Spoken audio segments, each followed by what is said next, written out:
Hello students, this is Prachi. Welcome to our channel. आज हम करने वाले हैं class 10 science chapter 5 that is periodic classification of elements का नेक्स्ट टॉपिक।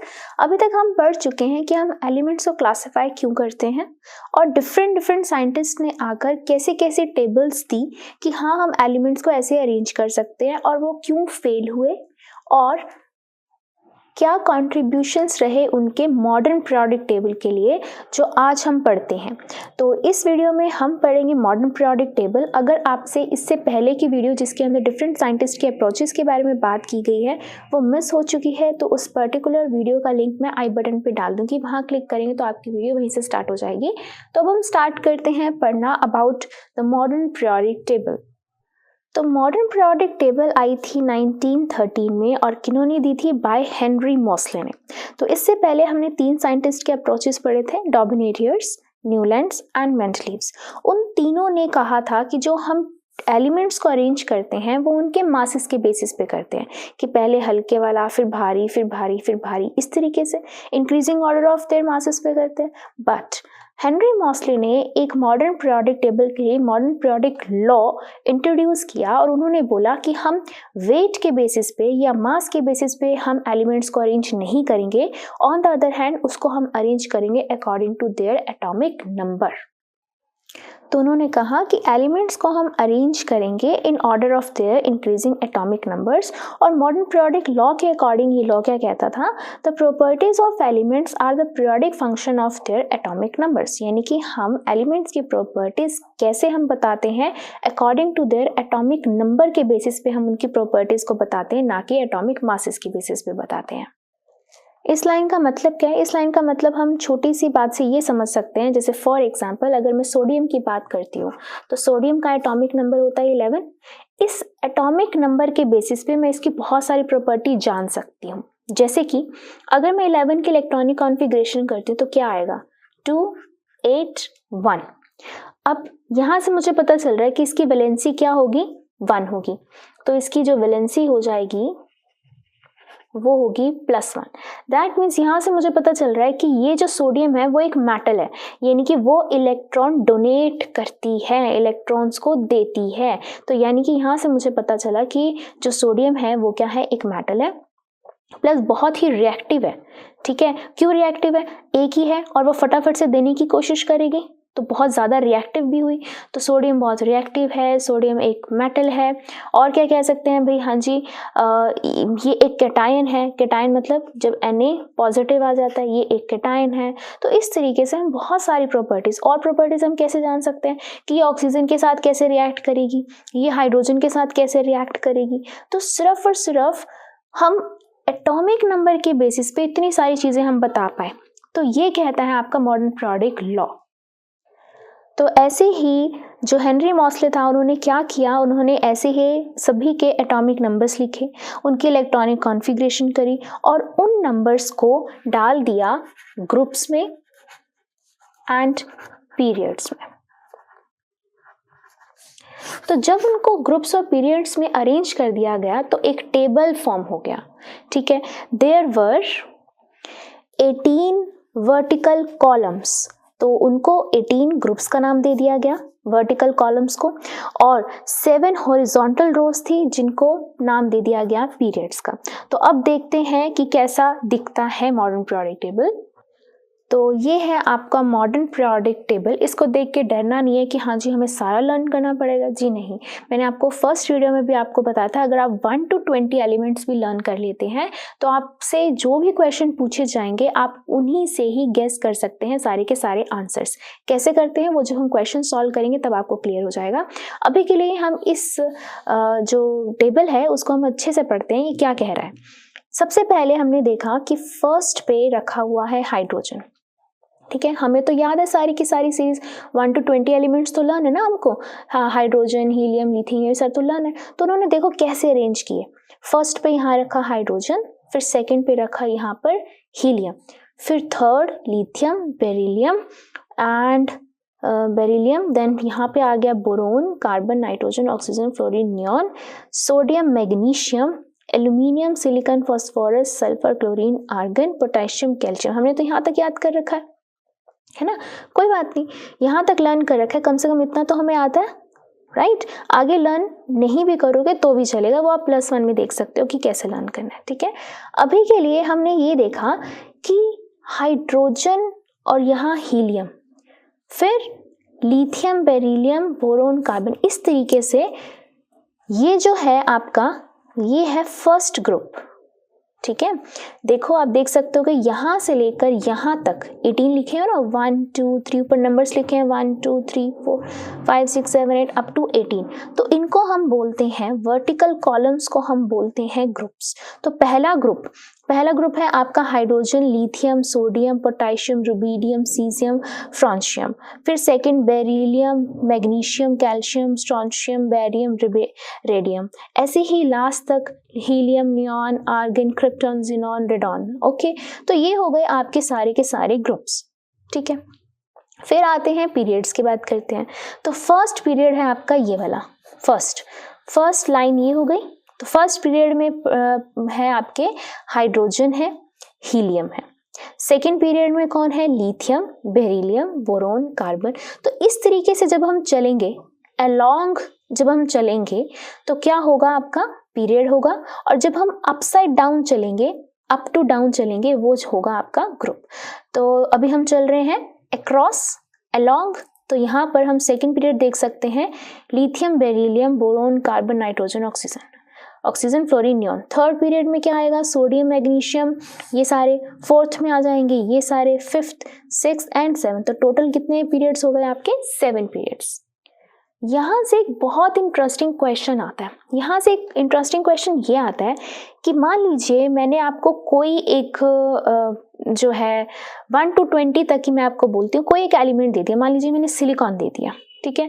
अब जो सिलिकॉन है, अब मैं बोलती हूँ ये कौन सी ग्रुप में और कौन से पीरियड में, यानी कि अगर मैं आपसे क्वेश्चन पूछती हूँ कि what is the position of silicon in the modern periodic table, तो कहीं भी पोजीशन वर्ड आ जाए तो पोजीशन का मतलब क्या है कि आपने उसका ग्रुप नंबर बताना है, आपने उसका पीरियड नंबर बताना है। तो मॉडर्न पीरियोडिक टेबल देखकर आपको ग्रुप पता चल रहा है कौन सा है, 14th ग्रुप है, ठीक है। एंड और यहाँ से देख के पता चल रहा है आपको कि क्या है, थर्ड पीरियड है, ओके। बट पेपर में अगर सेम क्वेश्चन आ जाए तब तो आपके पास मॉडर्न पीरियोडिक टेबल नहीं होगी, तो हम कैसे फाइंड करेंगे। तो अब हम बात करते हैं कि अगर कोई एक एलिमेंट दे दिया गया है तो उसकी हम पोजीशन पीरियोडिक टेबल में कैसे फाइंड कर सकते हैं। उससे पहले अगर आपके माइंड में क्वेश्चन आ रहा है कि ये चीज़ें क्या हैं, तो मैं आपको बता देती हूँ।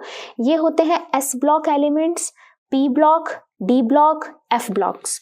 तो ये जो ब्लॉक्स होते हैं ये आप पढ़ते हो +1 +2 में। ये ब्लॉक्स आपको तब समझ में आते हैं जब आपकी electronic configuration 1s2, 2s2, 2p, 3s2 इस तरीके से जब चलने लग जाती है, तब आपको समझ में आएगा ये सब चीज़ें क्या है। अब अभी आपको ये भी नहीं पता होगा ये सब चीज़ें क्या है, क्यों, क्योंकि ऐसे इलेक्ट्रॉनिक कॉन्फ़िगरेशन आप करते हो +1 में, ठीक है।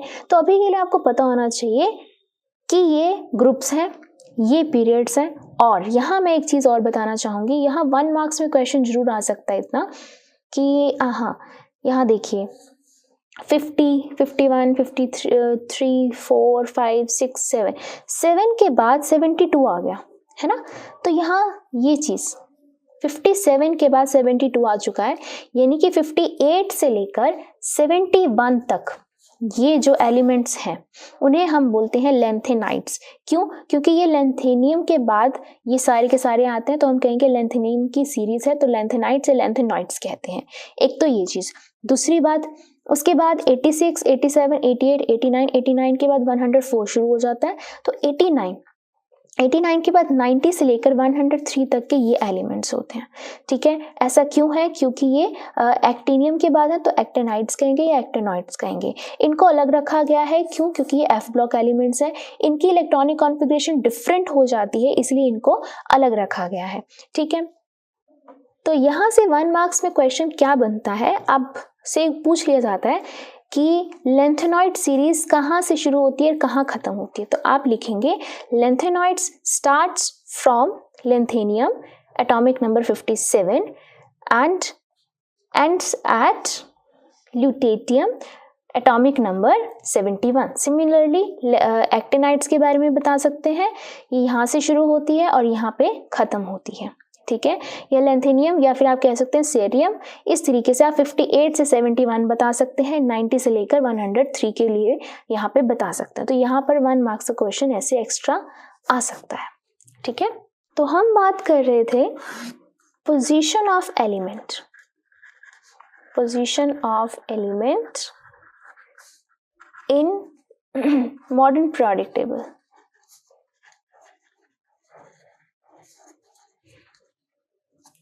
तो पोजीशन का मतलब क्या है, हमने उसका ग्रुप नंबर, हमने उसका पीरियड नंबर बताना है, ठीक है। तो जैसे कि मैंने आपको बताया कि हमने सिलिकॉन के बारे में बताना था, चलो कोई बात नहीं, अभी सिलिकॉन से पहले यहाँ पे ऑलरेडी यहाँ पे लिखा हुआ है सोडियम, सोडियम की बात करें तो सोडियम की बात करते हैं यहाँ पे। तो हम क्या करते हैं, जैसे ही हमें कोई भी एलिमेंट दिया हो तो हम उसका एटॉमिक नंबर लिखेंगे, उसके इलेक्ट्रॉनिक कॉन्फ़िगरेशन करेंगे पोजीशन निकालने के लिए, ठीक है। तो जैसे हम इसके इलेक्ट्रॉनिक कॉन्फ़िगरेशन करेंगे तो हम देख सकते हैं कि इसके आउटर मोस्ट में कितने इलेक्ट्रॉन्स पड़े हैं, 1, ठीक है। तो 1 पड़ा है तो ये फर्स्ट ग्रुप से बिलोंग करता है, पहली बात। फिर पीरियड बताना है, तो कितने नंबर ऑफ शेल्स हैं, 1 2 3, 3 शेल्स हैं, तो यानी कि थर्ड पीरियड से बिलोंग करता है। Very easy, very easy. क्या करेंगे, आउटर मोस्ट में इलेक्ट्रॉन देखेंगे, जितने पड़े होंगे वो उसका ग्रुप नंबर, और जितनी नंबर ऑफ शेल्स होंगे वो उसका पीरियड होगा, ठीक है। अब सिलिकॉन, सिलिकॉन के लिए हम क्या करेंगे, सिलिकॉन का एटॉमिक नंबर 14, इलेक्ट्रॉनिक कॉन्फ़िगरेशन करिए 2 8 4। तो ये कौन से ग्रुप में पड़ा है, जी नहीं, 4th नहीं, यहाँ आ जाएगा 14th ग्रुप। बस इतना सा आपको याद रखना है कि अगर आउटर मोस्ट में 1 इलेक्ट्रॉन पड़ा है तो वो फर्स्ट ग्रुप से बिलोंग करेगा, 2 इलेक्ट्रॉन्स पड़े हैं तो वो सेकंड ग्रुप से बिलोंग करेंगे, अगर 3 इलेक्ट्रॉन्स पड़े हैं तो वो 13th ग्रुप हो जाएगा।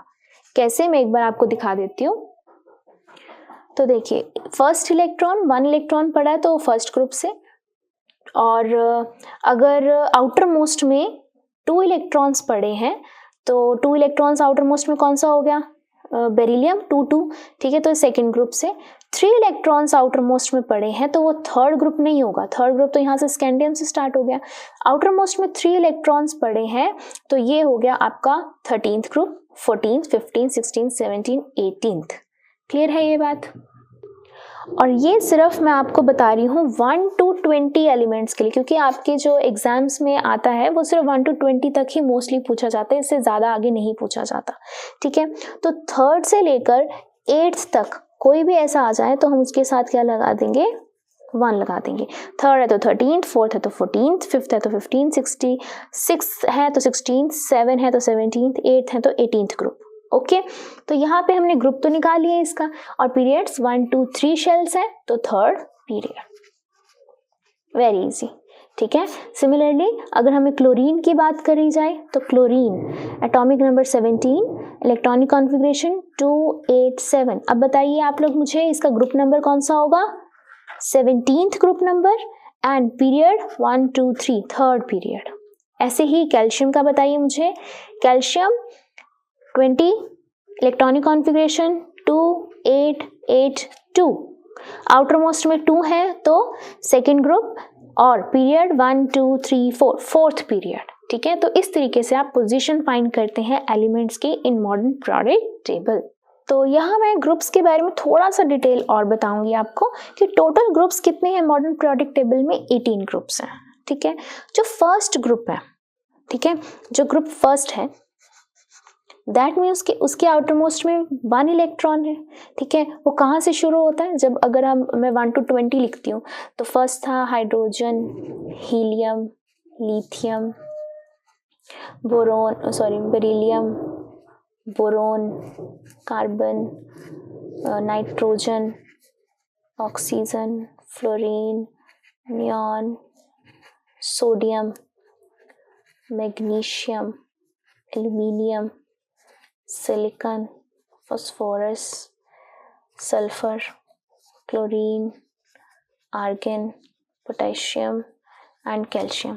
और यहाँ इसकी इलेक्ट्रॉनिक कॉन्फ़िगरेशन लिख देते हैं 1 2 2 1। मैं 1 मिनट ये कंप्लीट लिख देती हूँ। आई होप आपको ये आती होगी इलेक्ट्रॉनिक कॉन्फ़िगरेशन। तो यहाँ पे मैंने इलेक्ट्रॉनिक कॉन्फ़िगरेशन लिख के उनके सामने यहाँ पे वैलेंसीज भी लिख दी है, ठीक है। तो इस जिनके आउटर मोस्ट में 1 इलेक्ट्रॉन है, तो हम देख सकते हैं 1 इलेक्ट्रॉन है, उनकी वैलेंसी भी 1 है। तो सबसे पहला आ गया आपका लिथियम, फिर आपका आ गया सोडियम, फिर नेक्स्ट में आ गया आपका पोटेशियम, ठीक है। 1 to 20 तक हमें 3 मिल चुके हैं, आगे जाएंगे तो और भी मिलते रहेंगे। यहाँ से हमें पता चल रहा है जो ग्रुप 1 है वो किनका है, एल्कली मेटल्स का है। इनको हम बोलते हैं एल्कली मेटल्स, यानी कि जिनके आउटरमोस्ट में 1 इलेक्ट्रॉन पड़ा होता है। सिमिलरली ग्रुप 2 जिनके आउटरमोस्ट में 2 इलेक्ट्रॉन्स पड़े हैं, ठीक है। यहाँ मैं एक एग्जाम्पल भी लिख देती हूँ। एग्जाम्पल आगे लिथियम, सोडियम, पोटेशियम, एंड आगे जब आप पढ़ोगे, बट पहले 3 एलिमेंट्स मिल रहे हैं आपके लिए बहुत है, ठीक है। नेक्स्ट के लिए जिनके आउटरमोस्ट में 2 है, तो 2 किस किस के आउटरमोस्ट में है, बेरियम, मैग्नीशियम, कैल्शियम, इन्हें हम बोलते हैं एल्केलाइन अर्थ मेटल्स, ठीक है। एग्जाम्पल लिख देंगे यहाँ पे, बेरिलियम, मैग्नीशियम, कैल्शियम, और आगे जब हम चलेंगे आगे भी और मिलते रहेंगे, ठीक है। एक तो ये 2 इंपॉर्टेंट ग्रुप्स हैं। एक ग्रुप है आपका 17th ग्रुप जो बहुत इंपॉर्टेंट है, इसे हम बोलते हैं हेलोजेंस। ये हेलोजेंस का ग्रुप है। जब हमने 4th चैप्टर पढ़ा था, 4th चैप्टर में मैंने आप लोगों को फंक्शनल ग्रुप बताए थे हेलोजेंस। हेलोजेंस क्या होते हैं, जिनको सिर्फ 1 इलेक्ट्रॉन चाहिए होता है अपना ऑक्टेट कंप्लीट करने के लिए, या इन शॉर्ट आप कह सकते हो जिनकी वैलेंसी होती है -1। और यहाँ पर हम हाइड्रोजन काउंट नहीं करेंगे। हमारा जो फर्स्ट हेलोजन बनता है वो बनता है फ्लोरीन, नेक्स्ट क्लोरीन, आगे भी आते रहते हैं ब्रोमीन, आयोडीन, ठीक है। तो यहाँ पर वो जो एलिमेंट्स जिनको 1 इलेक्ट्रॉन चाहिए होता है अपना ऑक्टेट कंप्लीट करने के लिए, इन्हें हम बोलते हैं हेलोजेंस। यहाँ हम एग्जाम्पल लिख सकते हैं fluorine, chlorine, bromine, iodine etcetera, आगे भी होता है, ठीक है। अब यहाँ पर क्या है, ये चीज होती है नॉन मेटल्स, ठीक है। आपको पता ही है, मैं स्टार्टिंग से बताती आ रही हूँ, जिनकी पॉजिटिव वैलेंसी होती है उन्हें हम मेटल्स कहते हैं, जिनकी नेगेटिव वैलेंसी होती है वो नॉन मेटल्स होती हैं मोस्ट ऑफ द टाइम, ठीक है। ये एक छोटी सी ट्रिक है जानने की, ओके, कि मोस्टली 90% पॉजिटिव वाली वैलेंसीज होती हैं आपकी मेटल्स, नेगेटिव वाली वैलेंसीज होती हैं आपकी नॉन मेटल्स, ठीक है। बाकी जो थोड़े बहुत एक्सेप्शंस होते हैं वो हम आगे पढ़ेंगे। एक और ग्रुप है very important group, that is 18th group. इन्हें हम बोलते हैं नोबल गैसेस का ग्रुप, नोबल गैसेस का group. This is very important, और इसके ऊपर अलग से क्वेश्चन भी आता है कि इसके लिए हमने एक अलग से क्यों ग्रुप बनाया, ठीक है। तो सबसे पहले नोबल गैसेस कौन से होते हैं, जिनकी वैलेंसी 0 होती है। वैलेंसी 0 मतलब कि जिनको किसी से लेना देना ही नहीं है, ना किसी से इलेक्ट्रॉन लेने ना किसी को इलेक्ट्रॉन देने हैं, उनके ऑक्टेट उनके डबलेट कंप्लीट है, यानी कि ये जो गैसेस होती हैं अनरिएक्टिव होती हैं, ठीक है, और बहुत लेट डिस्कवर हुई थी। अब जब किसी से कोई रिएक्ट ही नहीं करेगा तो हम कैसे जानेंगे कि यहाँ कुछ पड़ा हुआ है नेचर के अंदर, है ना। तो इस वजह से इनकी डिस्कवरी बहुत लेट हुई थी, और बहुत लेट होने की वजह से इसको जो मॉडर्न पीरियोडिक टेबल था उसके लिए एक बिल्कुल सेपरेट ग्रुप 18th ग्रुप में उनको डाल दिया गया था। तो देखते हैं जीरो वैलेंसीज कौन कौन सी हैं, हीलियम, नियॉन, आर्गन। अभी तक हमें इतनी मिल रही हैं, आगे भी मैं आपको बता देती हूँ। Helium, neon, argon, krypton, xenon and radon, ये होती हैं आपकी क्या, नोबल गैसेस, जिनके जो आउटर मोस्ट होती हैं वो कंप्लीट होते हैं, और कह सकते हो वैलेंसी उनकी 0 होती है। तो अब एक बार इन ग्रुप्स को हम देखते हैं मॉडर्न पीरियोडिक टेबल के अंदर। तो अब अगर हम इनको देखें तो आप देख सकते होगे कि फर्स्ट ग्रुप ये सारी की सारी alkalis, second group alkaline earth metals की है, ठीक है, और फिर 17th ग्रुप जो है वो आपका है किसका, हेलोजेंस का। 18th ग्रुप बिल्कुल लास्ट में अलग से पड़ा हुआ है, ये है किसका, नोबल गैसेस का है, ठीक है। और यहाँ पे देख सकते होगे स्पेसिस भी हैं कि इनकेस आगे फर्दर में फ्यूचर डिस्कवरीज हो तो हम यहाँ पर उनको फिल कर सकें, ठीक है। और 1, 2, 13, 14, 15, 16, 17, 18 इन्हीं ग्रुप्स के बारे में बात करी है हमने। इनको हम बोलते हैं रिप्रेजेंटेटिव ग्रुप्स, ठीक है। और आप यहाँ पे और क्या हम देख सकते हैं कि जितने भी पिंक बॉक्स में हैं ये सारी की सारी जो है वो मेटल्स हैं, ठीक है। और ग्रीन वाली सारी की सारी नॉन मेटल्स हैं। ऐसा हमने खुद नहीं डाला इसके अंदर। जब हेनरी मॉसले ये टेबल प्रिपेयर कर रहे थे तो उन्होंने ऐसे नहीं बोला कि हाँ जी हम सारी की सारी यहाँ पे रख देते हैं, लेफ्ट में रख देते हैं, यहाँ राइट में रख देते हैं, ऐसा कुछ नहीं था। जब वो एटॉमिक नंबर के बेसिस पर लिखते गए एलिमेंट्स को, बनाते गए एलिमेंट्स को, ये ऑटोमेटिकली जनरेट हो गया कि सारी की सारी जो मेटल्स थी वो अपने आप लेफ्ट में आ गई और सारी की सारी नॉन मेटल्स अपने आप राइट में आ गई। एंड वेरी इंटरेस्टिंगली उनके बीच में जो ये येलो बॉक्स दिख रहे हैं आपको, ये उनके बीच में आ गए मेटेलॉइड्स। मेटेलॉइड्स, अब आपको याद आ रहा है नाम क्या था मेटेलॉइड्स? 9th में भी हमने पढ़ा हुआ है। Metalloids are those elements which have intermediate properties of metals and non metals. Intermediate यानी कि बीच की, यानी कि कुछ प्रॉपर्टीज मेटल की शो करते हैं, कुछ प्रॉपर्टीज नॉन मेटल की शो करते हैं। तो ऐसे एलिमेंट्स को हम बोलते हैं मेटेलॉइड्स। तो आप यहाँ पे देख सकते होगे, ये रहे मेटल्स, ये रहे नॉन मेटल्स, इन दोनों की कुछ कुछ प्रॉपर्टीज जो शो करते हैं वो एलिमेंट्स आ गए इनके बीच में जिगजैग पाथ बनाते हुए। तो यहां से आपके पास क्वेश्चन आ सकता है कि what are metalloids and give some examples. ठीक है, तो एग्जांपल्स क्या है? सबसे पहले बोरोन है, silicon, germanium, arsenic, antimony and so on. ठीक है, तो ऐसे 2-3 और कर लेंगे तो आप आराम से यहाँ पे 1 मार्क्स में या 2 मार्क्स में जो क्वेश्चन आएगा आप उसको कवर कर सकते हैं। तो अब हमने बात कर ली है मॉडर्न पीरियोडिक टेबल की।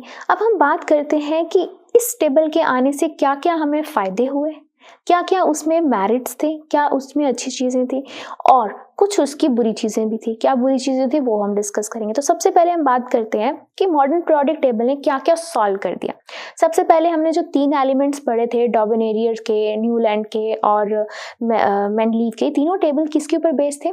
मासेस के ऊपर बेस्ड थे। बट ये जो टेबल था ये एटॉमिक नंबर के ऊपर बेस्ड था, यानी कि ये मोस्ट फंडामेंटल प्रॉपर्टी के ऊपर बेस्ड था। तो सबसे पहली मेरिट क्या आती है इसके अंदर कि ये बहुत फंडामेंटल प्रॉपर्टी ऑफ एलिमेंट्स के ऊपर बेस्ड है, जैसे कि एटॉमिक नंबर के ऊपर बेस्ड है। ठीक है, अब एटॉमिक नंबर के ऊपर बेस्ड होने से क्या फायदा हुआ? जैसे कि हमने देखा था मेंडलीव के टेबल पे हमने एनॉमलीज देखी थी। एनॉमलीज मतलब कि हमने एबनॉर्मल बिहेवियर देखा था कोबाल्ट एंड निकल का। ठीक है, वो किसके ऊपर बेस्ड था? एटॉमिक मासेस के ऊपर बेस्ड था। तो जो कोबाल्ट था उसका जो एटॉमिक मास था वो था ज्यादा और इसका था कम। ठीक है, लेकिन मेंडलीव ने इसको रखा था आगे, इसको रखा था पीछे। तो ये जो चीज़ थी ये एक उसकी क्या थी? लिमिटेशन थी कि ऐसी ऐसी कुछ एबनॉर्मैलिटीज उस टेबल में दिख रही थी। उसने तो बोला था कि हाँ जी हम increasing order of their atomic masses के बेसिस पे रखेंगे, बट इसका मास ज़्यादा था, इसका मास कम था, फिर भी इसको आगे रखा और इसको पीछे रखा। बट ये एबनॉर्मैलिटीज खत्म हो गई मॉडर्न पीरियोडिक टेबल में। क्यों? क्योंकि कोबाल्ट का जो एटॉमिक नंबर है वो है 27 और निकल का है 28। तो यहाँ से पता चल गया कि कोबाल्ट पहले क्यों आएगा और निकल बाद में क्यों आएगा। तो हम यहाँ पे लिख सकते हैं रिमूव द एनॉमलीज। ठीक है, या एबनॉर्मैलिटीज। Removed the anomalies, remove the anomalies of placing element with higher atomic mass before the element of the lower atomic mass। तो उसने इस abnormality को remove किया कि हम ज़्यादा मास वाले को पहले क्यों लिख रहे हैं और कम मास वाले को बाद में क्यों लिख रहे हैं। ठीक है, ओके। और क्या चीज़ें हमें पता चली इसके अंदर से? हमने ग्रुप्स और पीरियड्स निकाले, यानी कि जितने वैलेंस शेल के अंदर इलेक्ट्रॉन्स थे वो उसका ग्रुप था और जितने उसके अंदर शेल्स थी वो क्या था? उसका पीरियड नंबर था। यानी कि हम उसकी पोजीशन निकाल पाए एलिमेंट्स की। तो हम बता पाए पोजीशन ऑफ एलिमेंट्स कैसे? जितने वैलेंस इलेक्ट्रॉन वो उसका ग्रुप नंबर और जितनी नंबर ऑफ शेल्स वो उसका पीरियड नंबर। ठीक है, यहाँ पे हम एग्जाम्पल भी लिख सकते हैं, जैसे कि मैग्नीशियम हो गया, मैग्नीशियम का 12 है तो इलेक्ट्रॉनिक कॉन्फ़िगरेशन करिए 282 सेकेंड, यानी कि सेकेंड ग्रुप में है, 1 2 3 यानी कि थर्ड पीरियड में है। राइट, और क्या हमने देखा कि जो मेटल्स नॉन मेटल्स थी वो ऑटोमेटिकली सेपरेट हो गई। ठीक है, तो हम लिख सकते हैं automatically separation of metals and non metals और क्या थे, मेटलॉइड्स जो थे वो जिगजैग लाइन बना के बीच में आ रहे थे और जो स्टडी थी हमारी बहुत ज़्यादा सिंपल हो गई। तो ये सब थे मेरिट्स, यानी कि बहुत सारी अच्छी चीज़ें जो हमें पता चली मॉडर्न पीरियोडिक टेबल में। ठीक है, अब इसकी कुछ कमियां भी हैं। क्या कमियां हैं? सबसे पहली कमी तो ये है कि वो पोजीशन ऑफ हाइड्रोजन को अभी भी नहीं बता पाए। कैसे? हमें पता है कि हाइड्रोजन की जो वैलेंसी होती है वो होती है +1 और -1। ठीक है, मॉडर्न पीरियोडिक टेबल में इसको हाइड्रोजन को दिया गया है फर्स्ट ग्रुप, और फर्स्ट ग्रुप किसका होता है? एल्कली मेटल्स का होता है। ठीक है, एल्कली मेटल्स का होता है, यानी कि जिनके आउटरमोस्ट में सिर्फ एक इलेक्ट्रॉन होता है और जिनकी वैलेंसी +1 होती है। बट हमारे साइंटिस्ट कहते हैं भाई वो हेलोजन की तरह भी तो बिहेव करता है। हेलोजन्स की क्या होती है? -1 होती है वैलेंसी, तो इसकी वैलेंसी -1 भी है। तो साइंटिस्ट कहते हैं भाई कई बार हाइड्रोजन जो है वो एल्कली मेटल की तरह बिहेव करता है, कई बार वो करता है हेलोजन्स की तरह बिहेव। लेकिन मॉडर्न पीरियोडिक टेबल में इसको सिर्फ फर्स्ट ग्रुप एल्कली मेटल्स के ही ग्रुप में क्यों डाला गया? तो सबसे पहली बात तो हाइड्रोजन की जो पोजीशन है वो अभी भी डिबेटेबल है कि कहाँ रखें हम हाइड्रोजन को। और क्या हमें मिला, और क्या इसकी डिमेरिट्स थी?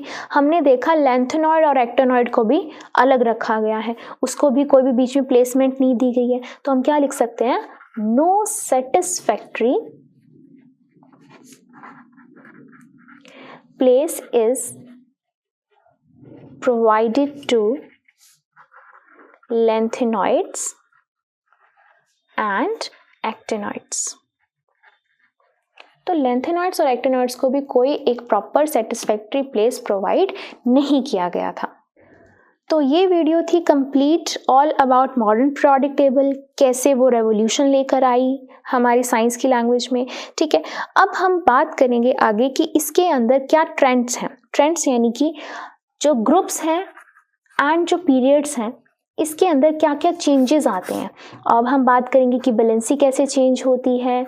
ठीक है, मेटालिक करेक्टर कैसे चेंज होता है, नॉन मेटालिक साइज कैसे बढ़ता कम होता है। This is very important lecture जो पेपर में क्वेश्चन आ सकता है सीधा, या तो 3 मार्क्स में आता है इसके ऊपर, या सीधा का सीधा 5 मार्क्स में क्वेश्चन आता है और सब पार्ट्स होते हैं इस क्वेश्चन के। दिस इज़ वेरी इंपॉर्टेंट जो हम कवर करेंगे नेक्स्ट वीडियो में। So thank you, that's all for this video.